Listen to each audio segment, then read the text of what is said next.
Hello, everybody. Welcome to another episode of the Thriving Adoptees podcast. So today I'm delighted to be joined by Alejandro. Did I pronounce that right? Alejandro. That's very good. Yeah. That's Alejandro. cool. Yeah. One of my best friends from university has a Spanish wife, and they met at the language. He went to Barcelona to a language school to learn Spanish, and he fell in love with his teacher. And at the school, they couldn't they couldn't date as teacher and student, so he had to be moved up into a different class. And that was like 34 years ago. And they're married, and their eldest kid is called Alejandro. So that's why I know how to say Alejandro. Alejandro. Yeah. Alejandro.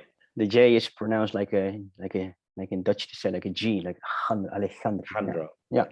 So I need to do a bit more work on that by the sounds of things. You're actually fine, and you're really good. Thank you, my friend. Yeah. So could you introduce yourself to the listeners, please? Yeah, sure. Well, first of all, thanks, of course. Many thanks to have me invited in this podcast. I've been listening to one of them. Not many of them, but few of them. I not always have the time that I would like to, due to the platform that I have created. I am the founder of a platform called Chilean Adoptees Worldwide, which is a platform which is there for everyone adopted from Chile and everyone else who feels or is connected to them. Yeah. It's in the sense what this is about. And it is called worldwide because it's not only because of that we're trying to find adoptees in like the Netherlands, Belgium, Germany. No, this and also not even European. It's really a worldwide network. The worldwide network today in 15 countries with representatives and volunteers was created in Chile when I was living there recently for 5 years. The reason for me to go to Chile was to investigate my own, the background, the real history behind my adoption. I was adopted to the Netherlands, and I came there when I was 6 months old, young, for which many people think it's maybe perhaps too young to have some kind of a connection or whatever. But I think the first person who actually recognized and found it very logical when I said that I had memories of that day that I arrived to Netherlands was one of the alternative psychologists. Alternative is meaning like I did some breathing therapy with her. Who was actually no way surprised of me having memories of that day. And today I say it like it's not like memories, but it's more like colors. It's colors, it's images, smells, feelings of a day that was a change in my life. And that's what it eventually led to me to be very much like understanding that something happens. But of course, as a little child, no one understands, And it took me until I was 4 years of age when at the school where I was, like kindergarten idea, that I had a little friend, and I have that friend until today. He noticed, and he said also, he mentioned, so why is your skin different color than mine? And it was nothing to do with any like racism. It's just like a direct question from a child to a child. It's the beautiful thing of children. They can be very, very direct. They're also very honest. And I actually did not know, but we were actually putting our arms next to each other. And it was summer. And I so remember that we were really like amazed of, wow, I really have a different color, and yours is more lighter and mine's more darker. Coming home from school, I asked my adoptive mother, like, okay, why the difference? And that's the first time that I noticed and I understood heard that I was adopted, come from another country. I have another mother. And I come from an indigenous peoples in the south of the country today called Chile. She didn't necessarily say it in these exact words, but I got a really good understanding, like that's where the difference of color skin comes from. Now, that never was any item within the family. I was just one of them. You know, my childhood was really, really nice. If you look where I come from Chile, the southern part is almost the same distance from the equator to the south, whereas Holland is as of distance to the northern hemisphere. So it's where I come from is very green, and where I grew up in the Netherlands, 4 kilometers from the German border, it's also very, very green, very nice. I grew up a little bit like in the countryside. My adoptive parents were fortunate enough in the 70s, late 70s, to buy a little like farmhouse, no animals whatsoever, but it had space. It had like a little forest around it, which was also within the family. So I always had like a space to go to find animals, forest. So there was an intense connection with nature. Little did I know, perhaps, you know, that was something. Yeah, you can maybe say that's in my DNA, being connected to nature, because this indigenous people of the southern part of Chile, they have a very deep connection with nature. So I'm actually not unhappy with where I got to, if I can say it like that. It was a surrounding of pure tranquility, animals. And yeah, that was amazing. But of course, at a certain moment, you have a situation that you get into questions. You know, you get into your puberty, like everyone goes through, and you have these questions of like, where do you come from? Your identity, you know? And I believe that everyone has that. But the difference when you're adopted or not adopted is that non-adoptees, they reflect to their questions, and yeah, it's maybe more easy for them to say like, okay, I have this from my father, this is more from my mother, and this is more from me. But if it's, yeah, one being adopted, it's total different questions. The answer is also not there like that. It's difficult. It's difficult in the sense that one is always eager to find out the answer to the questions. And in my situation, that was impossible. So I went through kind of a difficult situation in my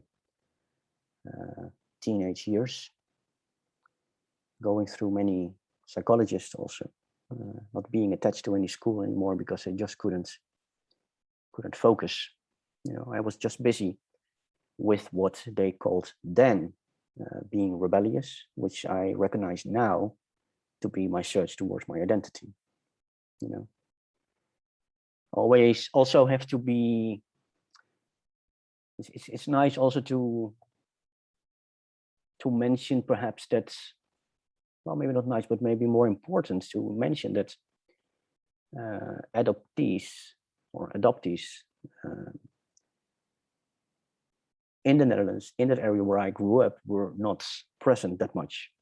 So any kind of difficulty that I went through that had to do with something that perhaps could have its source of being adopted was not known. So I was just going on and on and on in my time and my difficult situation, and no one had a real solution. We were only thinking like, yeah, this rebellious little child. So that was also very difficult because I started to really not accept anyone around me anymore that had to do with my adoptive family. And of course, that's like being adults, you understand that that is something that's really been damaging for them as well. I mean, they tried to do something good. They had, you know, good intention. But yeah, good intentions, I mean, that's a whole different conversation again. But it's never been the intention of me either to damage them or whatsoever. But yeah, things happened that made a mark on many levels. Now, at a certain moment, there was this psychologist, was a little bit like an older female that had more experience. And I have to say this was in the year 1996, 1997. And she had to go at a certain moment. And by the way, she was the first person that I actually accepted in my space, in my surroundings, because she had more patience than others. Others were always pointing with fingers as in, what you do, you cannot do, it's not okay. And the only thing that I simply did is I just silenced and didn't speak a word. And people, I could sit there in sessions and just not say anything, you know. I didn't have a problem with that. I was just in my, say, surviving mode. And if being silent was the best situation, then I did that. Because when I did not, if I wasn't connected, or wasn't able to connect with a psychologist, then no, sorry. But that lady had a different type of energy for which I was thinking, okay. And I did open up at the end. And then she listened to me and listened through a couple of sessions and not necessarily having an answer. But at a certain moment she had, and remember, we were growing up in a space in the Netherlands where there's just happening absolutely nothing. You know, it's just empty. It's a little village. She had to go to the west part of the Netherlands to have more like actualizations in her work environment, her being a psychologist. And she came back where she mentioned that these items that I was going through was very typical to something that she was now having actualities from within her work fields. Like this happens more also to people in the western part of the Netherlands where there are more adoptees. And so she said, basically, if this is something that comes from his adoption, this is something that he's trying to connect, he's looking for his identity, he's looking for questions. Sorry, he's looking for answers on questions that no one actually can help him with. And so my adoptive parents said, if that could be the case, then let's go back to Chile. So a trip was being booked, and the very first and only connection that we had with my adoption history was a Dutch nun. Thanks to her, I'm in the Netherlands. Thanks to her, I know my adoption story.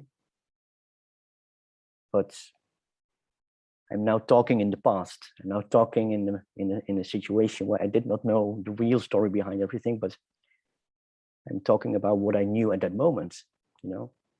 And what I knew at that moment is that my mother did not have sufficient amount of economical resources to grow me up. And by her voluntary decision, she said that I would be better off in another country where I would have better opportunities. And that is the reason why I was adopted. And I always knew that. And I always knew that also means that my identity is basically based upon that story. It's based upon what I knew from my adoption papers and the adoption history that my adoptive parents always told me. So that's basically what you build your identity upon, you know. And we went to Chile, and long story short, we did indeed manage to find a first family member by a so-called, what today the world calls a coincidence, for which I do not believe in that so much, but it's the nun was helping us, stepped out of a car after a long search through the day in countryside, back to a village, back to the countryside, back to a village. And then all of a sudden she went to a house and she knocked the door, and out came a old lady. And this lady, she was talking with her. Later she came to the car with that lady. My adoptive parents and myself were sitting in the car in the little village where I was born after one full day of searching. And this village, it's like they call it cuadras. It's like these streets going in the United States way, like, you know, streets like this and street like this. They're crossing each other like blocks, you know, blocks. It has like 8 blocks to this side, 8 blocks to the other side, and that's the end of the village. There's no more to it. It was all dirt, sand, streets. Yeah. And it was quite hot. It was really warm, And I was sitting there in the car, and I was like just viewing the happenings outside of the car of this nun speaking to this little lady. Yeah, I'm not very tall, but this lady was even smaller than I was, for which I was not thinking necessarily it's something impossible or strange, but it was just calling the attention when I saw this old lady then walking together with the nun towards the car. And we were asked to go outside of the car. And then this nun said, Alejandro, I would like to present you to your grandmother. Wow. I mean, that's like from the moment I was 4 years old until the moment I was 17, going from 13 to 17 through quite a difficult time. I was really thinking, this is what I was actually looking for, This is what I was actually waiting for, like to be connected with some of the people who are my relatives. I mean, how many times was I not looking to myself, thinking to myself, if I would have had brothers or sisters, because if I have a different mother than my adoption mother, then maybe there is also other family. And boy, did I would want to have a little brother, just because I was always a little one. My adoptive parents had 2 biological children. They were older than myself. So I was always a little one, but what did I want to have for whatever reason? Maybe there's no reason behind it, but I always was thinking like, maybe I also have a little brother that looks like, that I maybe can teach things, that I can, and little did I know about the family, but this first connection with my grandmother was actually a big thing for me. Since like all those years from 4 to 17. And I mean, I was 17, very young. It was in 1997. And still I was dealing with it as in, okay, Alejandro, let's not make any ideas about anything. Let's not make any like expectations. That's basically what I wanted to say. Let's not make any expectations, because any expectation is always going to be different. So also what was going through my mind is that when this lady is my grandmother, then she most likely knows where my mother is. So that was a feeling that filled me with a lot of joy and a lot of like anticipation, like, wow, this is very close to actually where everything once started. And so I asked this nun if she would want to ask to my grandmother, does she know where my mother lives, and would it be possible to go there? And then she asked it, and yeah, the answer was positive. She did indeed know where my mother lived. She did not live in the same little village. She was living in an even more little village, a little bit like 10 minutes away. And she was living in the fields, like in the countryside. Yeah. She was married, that I understood, and there were other children. So I did have actually other brothers and sisters that I understood. So we went back to a place, like a city called Valdivia. It's quite known in the south of Chile. It's a very beautiful area. It's very green also, like I mentioned before. It's very similar to the natural parts of the Netherlands where I grew up, or the Netherlands in general. It's the same type of climate, same distance from the equator. So we went back to the little hostel, and next day we got up. And I remember that I said to my adoptive parents, like, you will see, she has dressed herself nicely up, and combed her hair and this and that. And where my adoptive parents were saying, like, well, maybe not. I mean, she's going to her daughter, and it's like maybe everyday business for her. But I was right, actually. When we show up there, she was nicely dressed, combed her hair, was really nice. She was prepared nice for the day. Yeah. So we went into the car. We went to a little village. It's called Relentless, and there we got to a little house in the countryside. There was nothing in the neighborhood that could like where people were. I didn't see any person. There was no hills. There were the mountains in the far end, the horizon, the Cordillera de los Andes, but There was nothing like something close, like little rocks. No, it was just plain sight. And I remember that we got in the car together with my grandmother and my adoptive parents and the nun and myself, of course, towards this little bungalow-like thing. It was a little bit standing higher from the ground. It was a bungalow, little house, you know, and it was like a lady standing on the porch, on the side of the house, with a pink colored shirt. And I remember that my adoptive mother said to me, "That will be your mother." And I looked and I sensed and I said to her, "No, that's not my mother. It just doesn't feel like that." So this is very interesting, you know, how this energy flows actually without even knowing who your mother is. I had this idea like, no, this is not her. It doesn't feel like it. And we stepped out of the car, and where this lady in pink shirt went to, we never saw her again. But I know that my mother, my adoptive mother, and myself have seen her. When I years later asked my mother, like, who was that lady in the pink shirt, she had no clue what I was talking about. And in the southern part of Chile, for which many people also know it of Mapuche territory. Mapuche is the name of the indigenous peoples. They call it the magic of the South.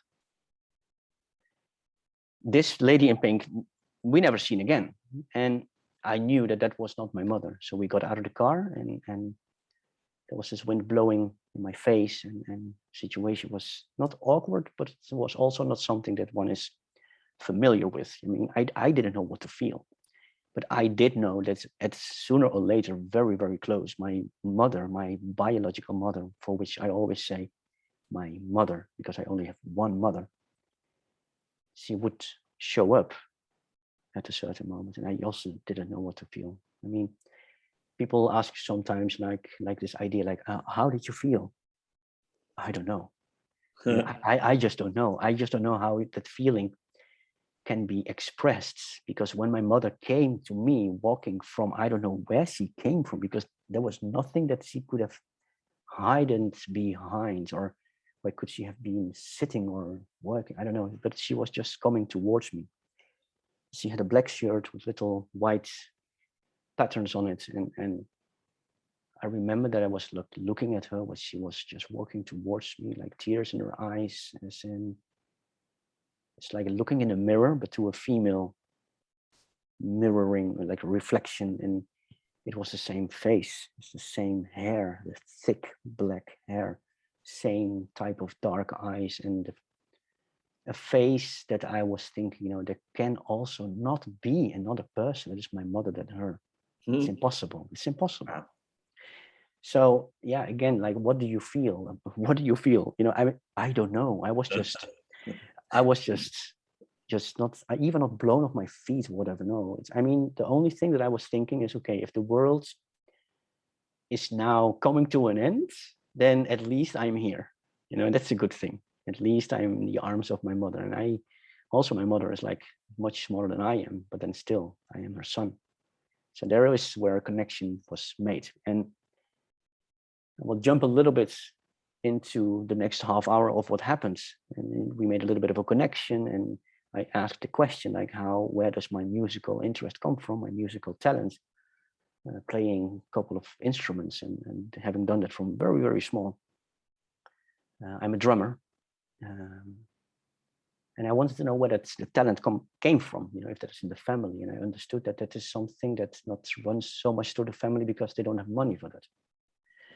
But everyone here now does sing, but they don't play any instrument because for an instrument there was no money. That's at least what I understood from the nun translating my mother's sentence, my mother's answer. We gave her some images of my youth. She was looking to that, and yeah, of course, she was very emotional. Little did I know, and very strange enough, it was like half an hour later. Like, I think I was there in total for half an hour, because after half an hour, this nun said, "Okay, let's go." Let's go. I mean, I just got here. What do you mean? And it's like this from 4 years of age until 17, wanting this moment. And And you know what was so interesting? I had a little brother, and he was 1.5 years old. He was sitting on the ground, playing with some chickens that were walking around. He had some biscuits in his hands, and he had some crumbs, and this chickens ate these crumbs. And I was just wondering to him and looking at him like, this is my little brother. That was really, really intense. But then the most intense was like that this nun said, like, okay, let's go. But where are we going? You know, it's better that we go. Well, I mean, I don't have any experience with being connected with my biological family for the first time for many times, you know. It's a once in a lifetime thing. So when she said, and us, remember us having all the confidence in this nun, because she helped us and she helped my mother of getting me to a safe place when I was little, when she didn't have the economical resources, you know. We all the confidence in her, thinking like, well, she knows best. So okay, let's go. But it felt so strange. It felt so strange. We went to do any kind of boat trip in Valdivia, and what did I care about any boat trip? I mean, I wanted to go, you know, Yeah. and I wanted to go back. I didn't even see my other brothers and sisters. I mean, at this moment, my mother had 4 children, of which I was the oldest. You know, I had a sister under me, a brother under her, and the little brother that was sitting on the floor playing with the chickens. So I remember going up north again, and it's like feeling like this distance is like becoming greater and greater. And at a certain moment, we were sitting in an airplane like a couple of days later, on the way back to the Netherlands, and I was thinking like, you know, this feels so wrong. It's just it doesn't correspond. I should not be flying back. I should be staying here and get to know my family and get to know what is known today as the right to your identity. I was really looking for that. So at certain moments, sitting in an airplane couldn't take off because of too much mist. And I remember so much crying like a little child because it just felt so wrong. And I tried to hide my tears, and I was sitting at the window and just sobbing. I don't know if this is the right word, but like I was really in pain, you know, in emotional pain. And then taking off after 2 hours sitting in the airplane, taking off and then flying over the Andes Mountains, over the Cordillera. I mean, that's powerful. It's really powerful, because then at a certain moment on the little screen, you see that you're flying over the border with Argentina. You know, that's another breakdown, nerve breakdown, as in, you know, now we're really out of the country border. You know? So we got back to the Netherlands, and I made myself one promise. I said, I have to go back. I have to go back. I don't know when it's going to take place. I'm not sure when it's going to happen, but I have to go back and I have to live there. So it cost me a couple of years. Then at a certain moment, I had a little kickback from the, how do you call it? Like the tax authorities in the Netherlands. And I got some money back, and it was sufficient to buy a ticket. So I didn't doubt anyway. I didn't doubt, and I bought a ticket. And next thing that happens is I got on an airplane. But before I got on that airplane, there was this telephone call that I made with the sister of this nun. And the sister of this nun was working in Netherlands. And through this nun, there were like more than 100 children adopted to the Netherlands. And the sister is known to have always been dealing with the administrative sides in the Netherlands of all the adoption and all the children. So it was always a nun and her sister. And when I phoned to the sister of the nun and saying like, I have a ticket to Chile and I'm flying away tomorrow, I was 21 years of age. This was in 2001. This is like 3 years after my first time in Chile. I did not know where to go. I had only one little paper. And this little paper had an address. And on this address, I knew there is someone there who knows where your mother is. But I didn't know who this person was on this address. I only knew that it was in a village called Los Lagos. And that is also in the very south of Chile. Not very south. I mean, but it is still 1,000 kilometers from Santiago to the south. It's Valdivia, it's Los Lagos, Reumen, Payaco. Payaco is the place of the village where I come from. It's that area. So this phone call with this sister of this nun was really so much disturbing, because I said I was so happy with my ticket. And she said to me, like, what do you mean? I mean, you cannot go to Chile. You don't know your family. You don't know where they are. You don't know if you're welcome. You don't speak the language, which was true. And you don't even know if you're, if you're welcome. And you know what? You're better off to just delete your ticket and not go. While they were always the people who said to me, yeah, in our children home, the most important is always the connection between mother and child. That's what they always were preaching out, that was the most important thing that they were always trying to maintain. And I was sitting there listening to her on the phone. It was on the day before I was going. And I was just numb. And I didn't understand. And of course, I was going to change or eliminate my ticket or delete my ticket. But it was even so a very, very strange conversation. So next day, I was more happy, like a Chilean saying says, more happy than a dog with two tails. Yeah. And I was going into Chile anyway. And after arriving in Santiago, I went to the south. I did my own little trip, like touristical trip, to get a little bit to know about my country, making images. And I got to this little village. And in this little village, I got, because I did not speak any Spanish at this moment, not anything. And in this village, there was this taxi driver, and I was just pointing to myself, pointing to the little paper with the address, pointing to him and basically asking if he could bring me to this address. And he said yes. So we went to the address, knocked on the door, and he helped me because he understood that I was looking very Chilean-like, but I didn't speak the language. So he was also very interested. So we knocked on the door, on the fence actually, and there came a lady out, and I pointed to myself saying, Alejandro, Holanda. And this lady, she was so happy to see me. And it was just like, it appeared to be one long word of 5 minutes, which I didn't understand at all. Because again, I didn't speak in Spanish. It was for me like, hoping that one would speak English, perhaps. It wasn't the case. So I remember that she said, I understood 3 words. It was mama, hospital, Valdivia. And Valdivia, like we know, is that city that was close. So I was thinking, like, my mother is in the hospital of Valdivia. This taxi driver is still outside being wondered, like, whoa, what is this happening? And he was really happy also to see me be connected to this lady that apparently I knew. Little did I know who it was, but it seemed to be a relative.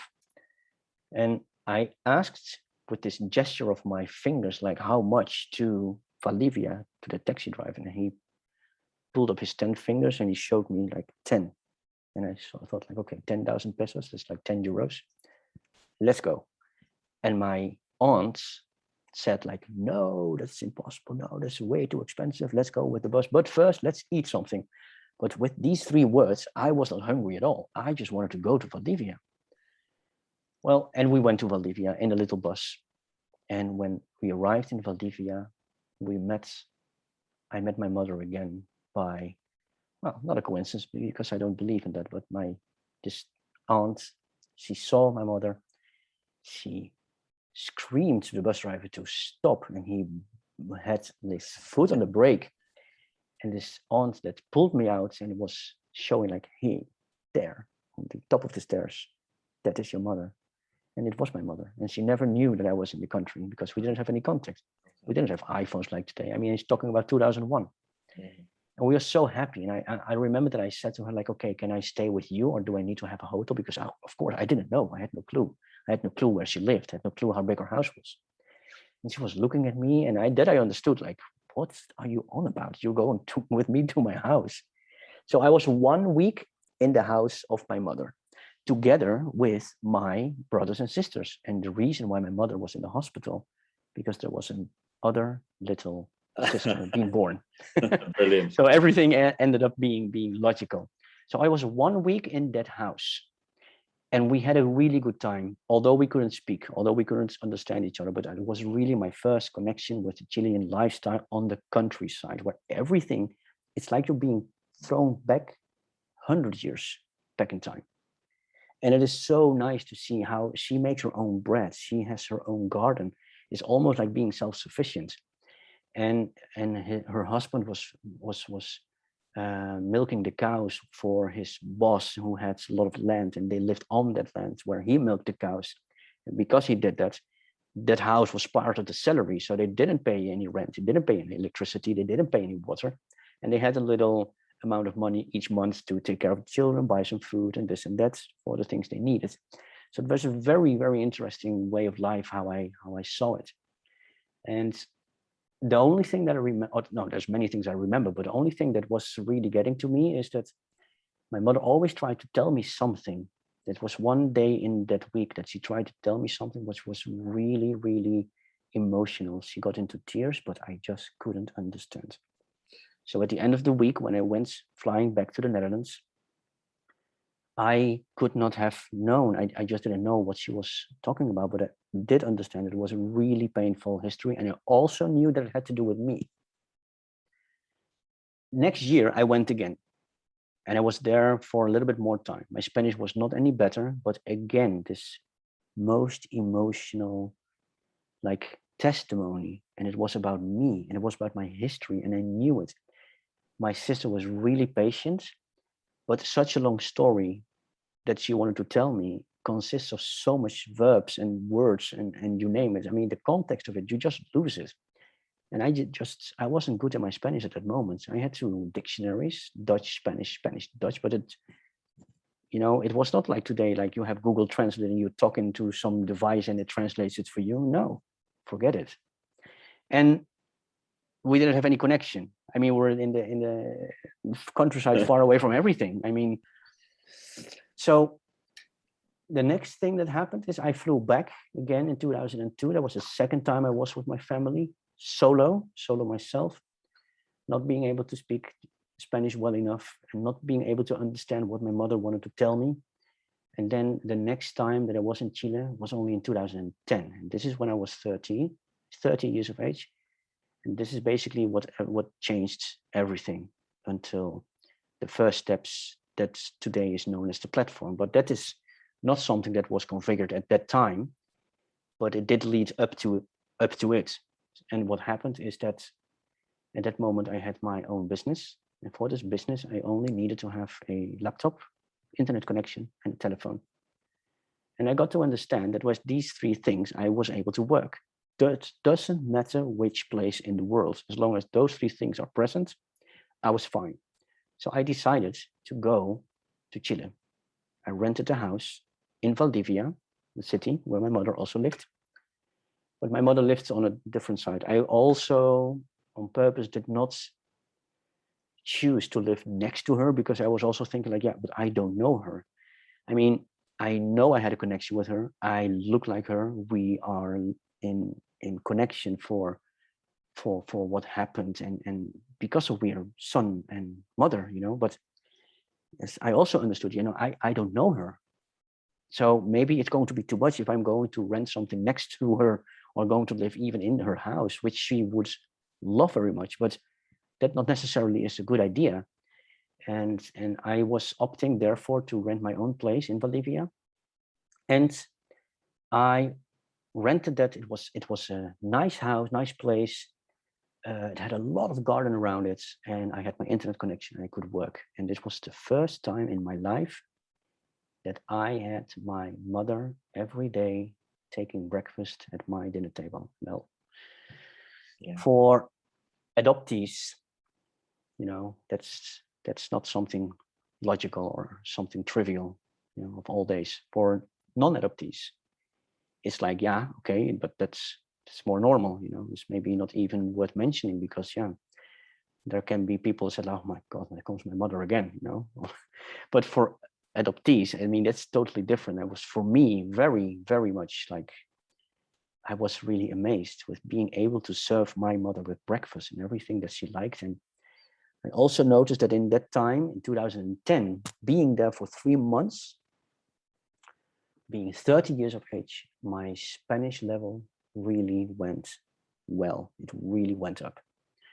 It went up so much And also my then girlfriend that came with me also was understanding Spanish, perhaps a little bit less than I did, but together we got really, really far, and we understood everything that was said to us, and we also understood that what we said was being understood by the people who we were talking to. So then you have a conversation. And then at a certain moment at breakfast, and one morning, could be any morning, my mother came with this thing that she always wanted to tell me. And then she said to me, but son, you didn't go to the Netherlands because I wanted you to go to the Netherlands. It was this nun together with a hospital person and a social assistant that said to me that you were dead within 24 hours, that you were living. Wow. I'm speechless, my friend. That's a change. I mean, and everything started to make sense. Everything started to make sense. This only 1.5 hour of being connected with my mother for the first time. A half hour. Was it the same nun? It was that nun. Yeah. So the nun that got me to my family, to my birth family, was also the nun that declared me dead. So I also understood why this sister of the nun said to me, like, don't go, delete your flight, you know. Everything started to make sense. And at the moment that I was there, I was able to reflect on this history with my mother. We went really through like this period of being able to connect really thoroughly with each other. But of course, I mean, you hear that and you think like the world is disappearing under your feet. And it's like I looked to my girlfriend that I had at the time, and we were looking to each other like, did I hear that correctly? And she said, yeah, I also heard it. My God, what is this? What is going on? But it also at the same time makes sense. And that's when I was thinking like, okay, my mother and myself need to talk. We really need to talk about it. And we did talk. Yeah. For the rest of the time, for the rest of the period that I was in Chile, for those 3 months, I was able to connect. And I have to say, you know, this can really be something that other adoptees, it's interesting perhaps to mention how we started this conversation. It's called Thriving Adoptees, that many adoptees can perhaps relate to. I mean, during my teenage years, I had some really difficult and tough times. And it's not perhaps necessary to go into it like this intensely, because I think also that many people perhaps understand what I'm talking about, but still, if I talk about intense times, it's like really being disconnected, really being looking for yourself all over the place, and you are not able to find something that you feel connected to. And I had the same situation between 2002 and 2010, like my last time in Chile and the time in Chile that my mother really, that I was able to understand my mother, and she's told me this story. Between that period of time, I was going through a really, really difficult time. And I was really thinking, you know, that's it. That was tough enough. I mean, that was something that for which I know I would not even want my enemies to go through. And when I was reflecting to the real story behind my adoption with my mother, being in Chile for those 3 months in 2010, you know, being with my mother, it was fine. It was okay. We both were able to put things into a place. Like it's like a healing thing that you go through. You know, you try to go through a healing issue, like healing yourself with being together with the person who, I mean, I think of my life of those difficult times, like, my God, I don't even want my, like I said, like my enemy to go through it, but let's not speak about what my mother went through. That's of a total different story. That's a total different level. But when I got back to the Netherlands in 2000, it was early 2011, because I was there with New Year, Christmas and things. That was the moment that I was alone. And I was not with my mother anymore. And I was reflecting on everything myself. And like I said, I was thinking that the first difficult time being teenage, the second difficult time being in my 20s. Now I was in my early 30s, thinking like, you know, the worst was already there. The worst already happens. No, the worst was yet to come. Being able to understand that I was not being given away freely, voluntarily by my mother, had such an impact that I was really trying to get myself away from this planet by any means. And speaking about abuse of alcohol, abuse of drugs, abuse of whatever, in order to be not here anymore. I was just not wanting to live anymore. But I also remember that when my body was so full with all type of toxic things, I mean, a body has a limit. And I so much remember that I felt sometimes my heart understanding like, okay, this is going so irregular that and taking anything more will be the end. This is the limits of what the body can take. But I was also not able to go through that. You know, I was also not able to go further than I could not. It's the reason why I still sit here. Yeah. But it was a really difficult time when I also got into therapy, alternative therapy, because I was thinking like, okay, I have to change something. I was calling, for example, with the psychologist that I had when I was 17, who got the understanding like, okay, this is something that had to do with his adoption, and that is the decision based upon that, based upon her mentioning this. My adoptive parents then took the decision to bring me to Chile. And I was trying to connect with her through this last difficult time. And I was actually screaming for help. I was just screaming like, you know, it's not going well with me. I'm really not in a good situation. But I was thinking like, but Alejandro, you speak just perfect. I mean, we don't hear anything of you being wrong. And I was thinking like, but this is really, really wrong. I just don't want to be here. And what can I do? So there was no help coming from anything that is like the regular, like governmental type of like recognized help institutions. And that is why I searched more into the alternative minded solutions.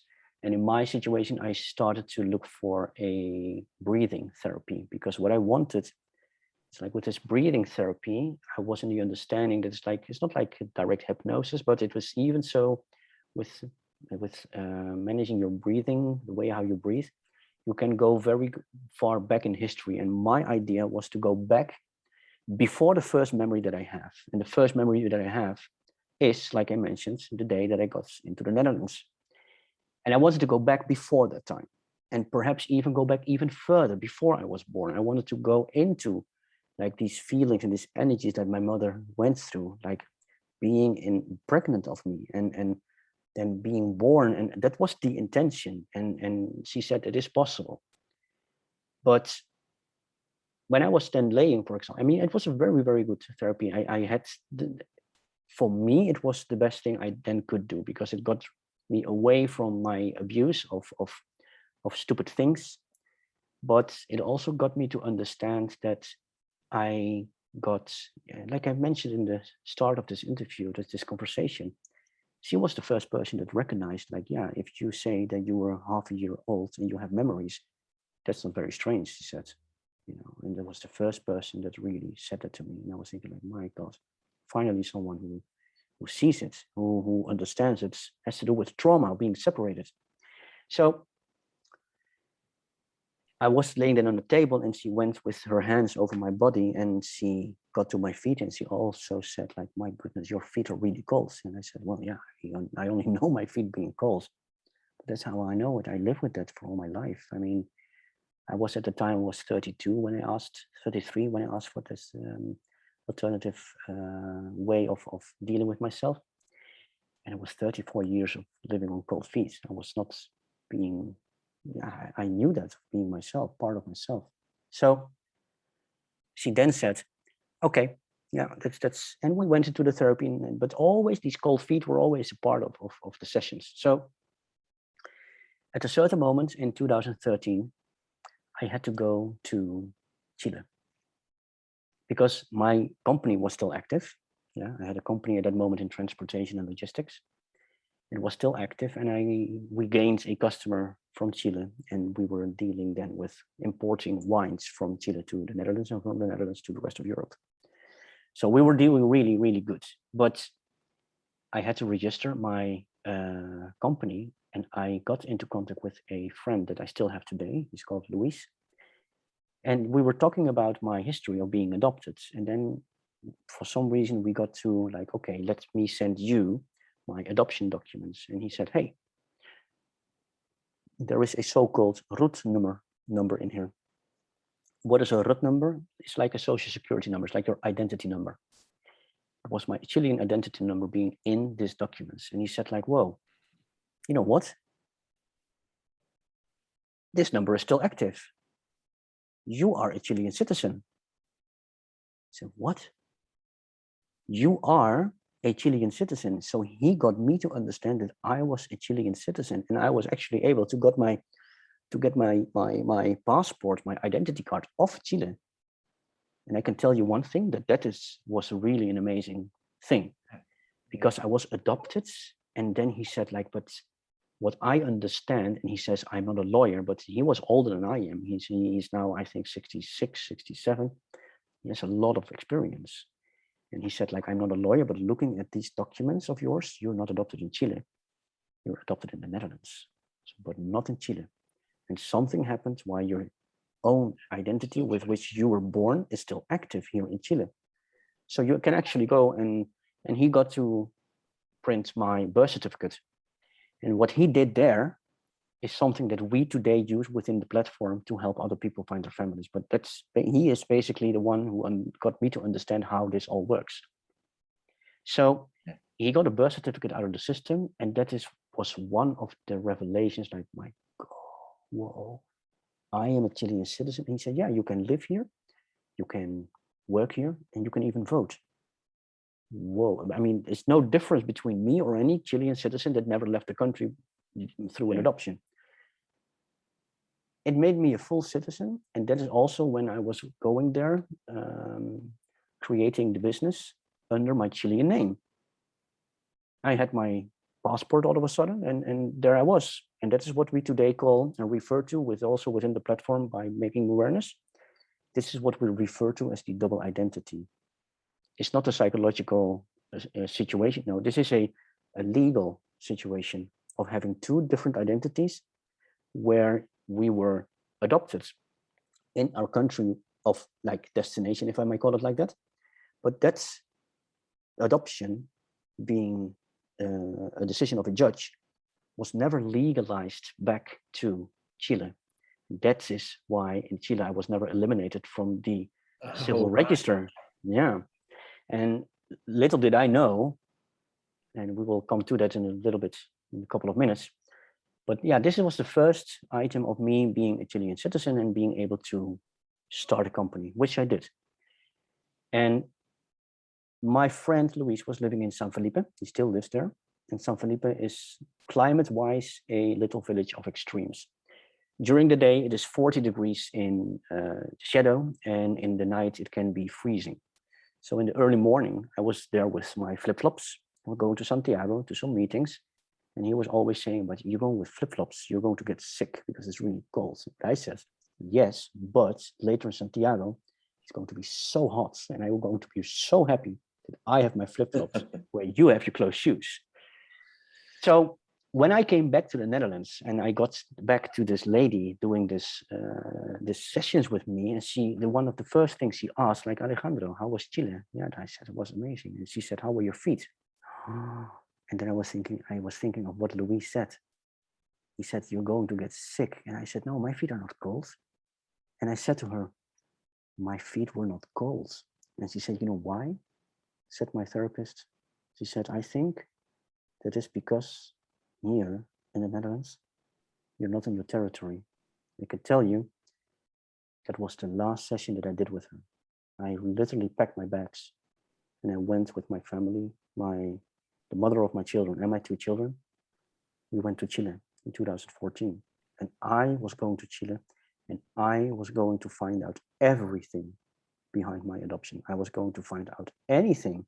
I was going to break open any box in any archive to find out who was involved in my illegal adoption.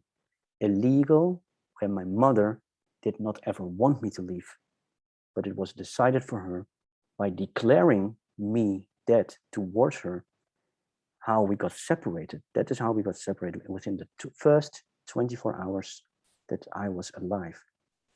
A decision that was made for her, in which she, as a 14-year-old, a young girl, did not have any decision, having been forced to sign papers, forced by the nun, forced by anyone else.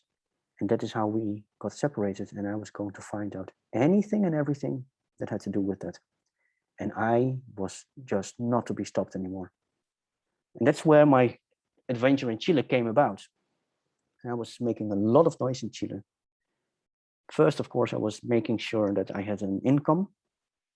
But when that was more or less arranged, I got it until the national television in Chile, because I had some very, very big difficulties of registering my children under my name, because they were registered under my Dutch name in the Netherlands where they were born. But in Chile, my name is Alejandro Quezada. And although I have these also on a level in the work that I do, I never talk about my adoption name, simply because to have these things separated and making that my private life and making the other thing my work life. I got into a lot of difficulties when I wanted to register my children, and because Chile didn't see it like that. They said like, yeah, but your name is Alejandro Quezada, that other name that is on that document. Yeah, we don't know that. It's juridically, like legally, there's no connection between the two. And that is the difficulty that I faced, that got me to not be able to benefit from any benefits that there exists for Chilean families. My children were not my children. The mother of them was nothing connected with me. We were not married or anything, and there was just no connection. And there I was. In Chile, I was a photographer because I studied photography in 1998, and I was picking up that in Chile. And then my camera got stolen, and then it was really difficult to go on with life there, by also having to take care of a family. And that's when I got onto the Chilean television, by mentioning the difficulties, how Chile is not able to deal with a citizen of theirs, which is an official citizen, which they did not protect, and until today do not protect. There are no laws that protect us. Why? Because it's an irregular adoption. The adoptions in Chile are irregular and illegal. Now, there is a big difference between irregular and illegal. Irregular is that I still exist there and I have 2 identities, but illegal is that the official legal documents signed by a judge, by a notary office also, do not reflect the real story of my mother. Those documents say that my mother voluntarily gave me away, which for today we know that is never the case. That is why it is called an illegal adoption, because it's not based upon facts, it's based upon lies. And this is something that is today being investigated. But before it got investigated, it did take a lot of public opinion to change, because my story, I got to understand that after I was on the television, is not the only story. And that's what the platform is all about. And the platform started really when I was in Chile. I was working and dealing with my own adoption. I was making a lot of awareness. But when I came on television, that's also when I was contacted by a historian in Chile who got my whole life being written down in an article. And then in 2018, that's like 1.5 years later, after my appearance on television, the whole public's opinion was already changing. There were more situations and documentaries on television about these mothers that were looking for the children. So I was just one of the many that helped to make the public opinion change. 2018, there was a judge, and he started an investigation appointed by the Supreme Court of the country, starting an investigation towards 500 illegal adoptions to United States, to countries in Europe like Netherlands, Sweden, Belgium, Germany, just to name a few. And that's where everything took off.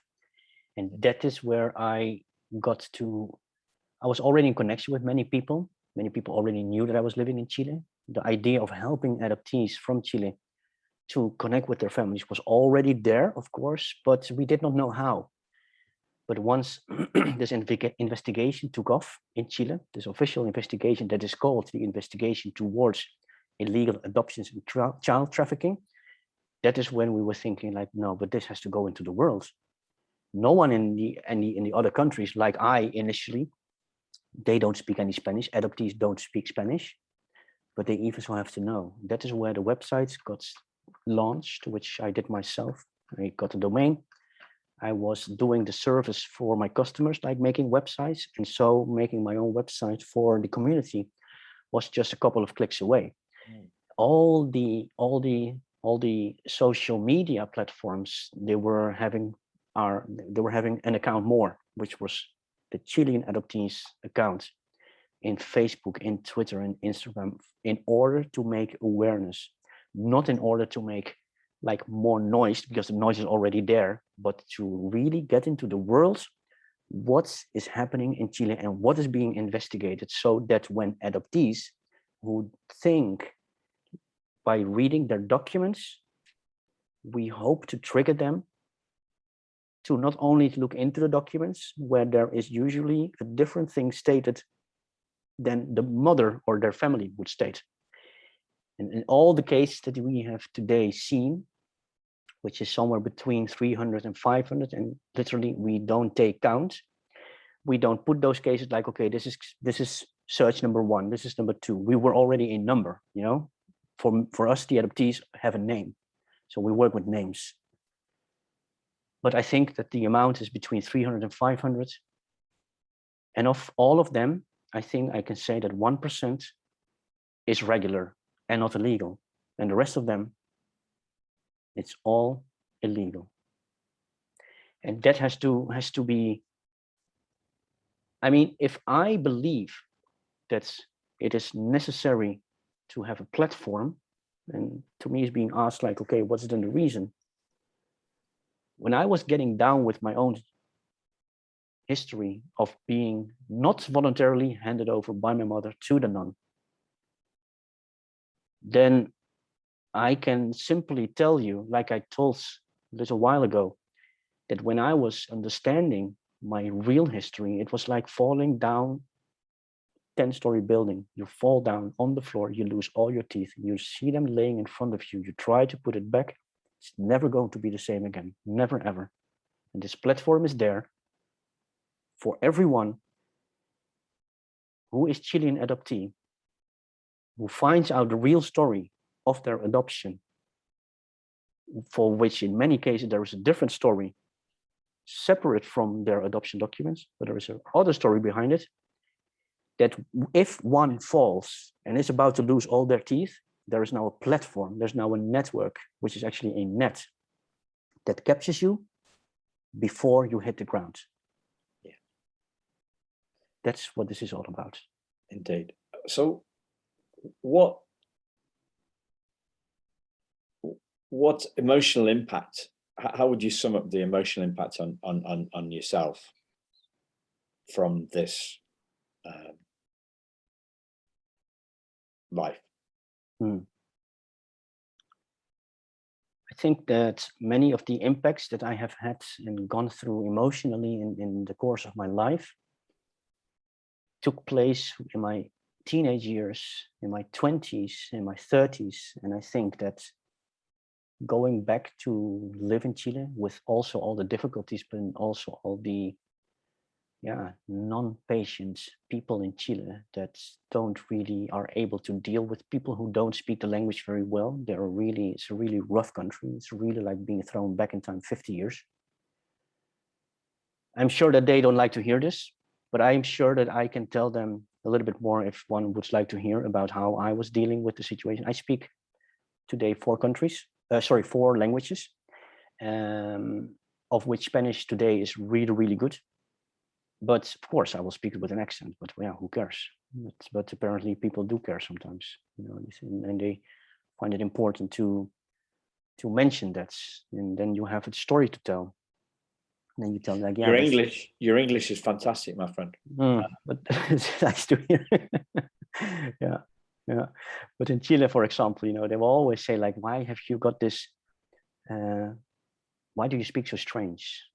¿Por qué te hablas tan raro? Porque tienes un acento tan extraño. Why have you such a strange accents, And then you have to tell them, like, not have to tell them, but it's more like, you tell them like, but I did not go to any other country because of my decision. I was adopted. And then usually there comes this story out and people really get like flabbergasted because they also say like, my goodness, this happened in our country. Yeah. So the emotional, like answering your question, the emotional things I've gone through and the impact that it has, I think it still has an impact, but today it's more a positive impact. And I will not say that this is all like a positive thing, because if you think about it, the network that was started by me and other fellow adoptees and today a worldwide network is like, it's something that should not even exist. Let's just be very clear about that. If people think like, okay, what's the future of CAF? Well, the future and the idea that we have is to not exist at a certain day. But the impact emotionally and everything goes through this differently. I mean, we work with so many people today, with so many people that are connected to us, that get connected to us. We work very hard to make awareness, and I can only speak about, therefore, my emotional impact that it had to me is that today I can say it's positive. I feel that I have something that I can really help people with. I mean, being adopted is something, I mean, I'm a human, you're a human, and there's always all kind of humans with all backgrounds, but when you're adopted, then it is sometimes so difficult to connect with someone who is not adopted. The non-adoptee is very much able to connect with you and to say like, yeah, I feel for you and I feel you and I understand you, for which it is always very nice to hear because it shows a good connection and a good friendship. Still, when you are with an adoptee, you always see that there are so many things you don't need to explain.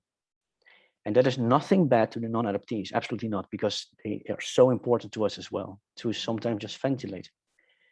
But it's also good to understand that when adoptees are out there listening, maybe even Chilean adoptees or not Chilean adoptees, that think like, okay, why would I do this? It's like the emotional impact that it has, and that we are able to in a certain way, because we're not psychologists, sometimes we do feel like it because of what's happening, what's coming towards us, but the emotional impact that we can guide you with also our network of psychologists that we work with, can really have an impact on your life that is calming you down, because sometimes adoptees can really walk on coals. It's just the emotions that we sometimes hide for the outside world are really intense and are really having a reflection on your identity. And this identity item is today so important. That's also why you see so many, like there's a sound going on today. There's sounds going on of adoptees that really are finding it worth fighting and important to fight for their identity rights. And yeah, that's yeah. Well, yeah, I the two identities thing. So the first thing I want to say was when you were talking about meeting your grandma, I'd had the kind of feeling you were going to say, this is my grandma. Yeah. That was a bit weird. Yeah. just a tiny point. The second thing that is, like, when I got my original birth certificate, and I thought, I've had two names. Yeah. The next thought I had from that was, if I've had two names, I can't actually be either, which is a bit of a strange, perhaps a strange question, a strange statement. Anyway, but essentially, I want to say thank you for sharing your story, and I hope that when the podcast goes out, that it helps you help more Chilean adoptees. Yeah, and I'm proud to do my little bit to help you in that regard. The idea of like fellow adoptees helping one another. Yeah. Has kind of been occurred to me before on a few occasions, a few conversations I've had, but nothing as deep as as it feels for me right now. So I hope this conversation helps you help more. Yeah, so that's the general idea, of having people aware and feeling what they feel. It's okay. Today we say, it's okay how you feel, because there is no manual that can tell you that this is how you should feel. Yeah. There's so many things written over adoptees, by who we are, and so many things written for adoptive parents, and sometimes, so important that the biological family is many times not close to all these conversations and all these books that are written, and it's something that we are absolutely dealing with on a daily basis. And I will not say that we do family reunions on a daily basis, because it also, for us, it consumes a lot of energy, but still, with today's knowledge and today's network, I know that we can be very effective in helping people. However, unfortunately, this work does not come with guarantees, and that is so unfortunate, because everyone should be able to have that same connection. Everyone has the right to have this, if they want, at least, to connect to their family, because it gets you into a position. And it's also important, and I would like to mention that at last, like, it's not like when one finds the family, it's like the solution. It's not a solution. No, it's the start of a new journey. It's the start of a new journey, because if you already speak the language, that's only a plus, because then most likely it could be that you're like grown up in the same kind of type of culture. But if you're not speaking the language, then it is very much logical that one comes from a different country, from a different culture, where the language is different, where the habits are different, where everything is different, and you get to connect yourself to a family that you don't know. One of the reasons why I did not put myself next to my mother when I was living there, I put myself on a safe space for me in order to still be able to easily connect. And this first connection in family reunions, it's only a new challenge. It's only a new chapter. You close one book and you go to the next. So I'm going to put links into your website and all your socials in the show notes. And thank you for sharing your story. And you're I don't think it's any coincidence. You've mentioned a couple of times that you don't believe in coincidences. No. I don't believe in coincidences in the stuff in your story, or the twists and the turns, and how you are transforming transforming things for the better in this area. I think it's awesome. Yeah, we will continue until it is necessary, and hopefully at someday it will not be necessary anymore. That would be indeed, cherry on the cake. That would be the cake. That would be the icing on the cake. Definitely a cherry on the cake. Yeah. Keep going, brother. I will, for sure. Okay. Thank you so much Speak for to you this soon. opportunity. Right. Thank you. Take care. Take care. Thanks, listeners.